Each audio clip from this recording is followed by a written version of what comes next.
নির্বাচন নিয়ে বিএনপির করা অনিয়ম জালিয়াতির মামলায় সাবেক প্রধান নির্বাচন কমিশনার KM নুরুল হুদাকে গ্রেপ্তার করা হয়েছে।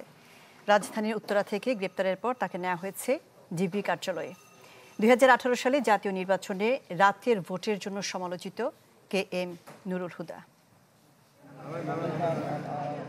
আওয়ামী লীগ আমলের বিতর্কিত নির্বাচনের কারিগর যে কজন, তাদের মধ্যে তিনি একজন। ভোটের আগের রাতে ভোট দেওয়া হয়েছে, এই বিষয়ে আপনাদের বক্তব্য? এটা সম্পূর্ণ অসত্য কথা। রাতের ভোট খ্যাত 2018 সালের একাদশ জাতীয় সংসদ নির্বাচন হয়েছিল তার নেতৃত্বে। 12তম প্রধান নির্বাচন কমিশনার KM নুরুল হুদা 2017 থেকে 2022 এই মেয়াদের সব নির্বাচনে কলঙ্কের ছাপ পড়েছে সাবেক এই আমলার হাত ধরে। রোববার সন্ধ্যায় রাজধানীর উত্তরার 5 নম্বর সেক্টরের নিজ বাসায় নুরুল হুদাকে ঘেরাও করে স্থানীয় জনতা। পরে পুলিশ এসে ধরে নিয়ে যায় তাকে।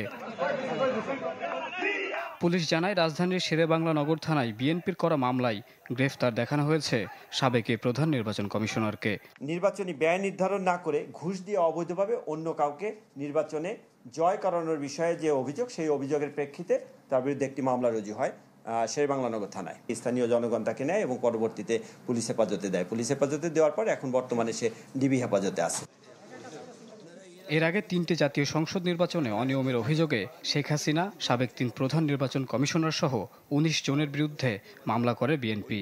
আওয়ামী লীগ এবং আওয়ামী লীগের সন্ত্রাসীদের দ্বারা এই শেখ হাসিনার নির্দেশে এই ভোট তারা সম্পন্ন করে। 13 সাল, 14 সাল এবং 24 সালে সর্বশেষ আপনার কাজী আওয়াল সাহেব যেটা করেছিলেন সেটা dummy vote.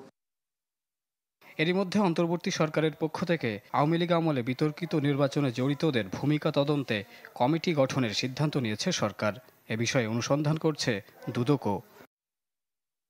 Shafiqul Islam, channel 24, Dhaka.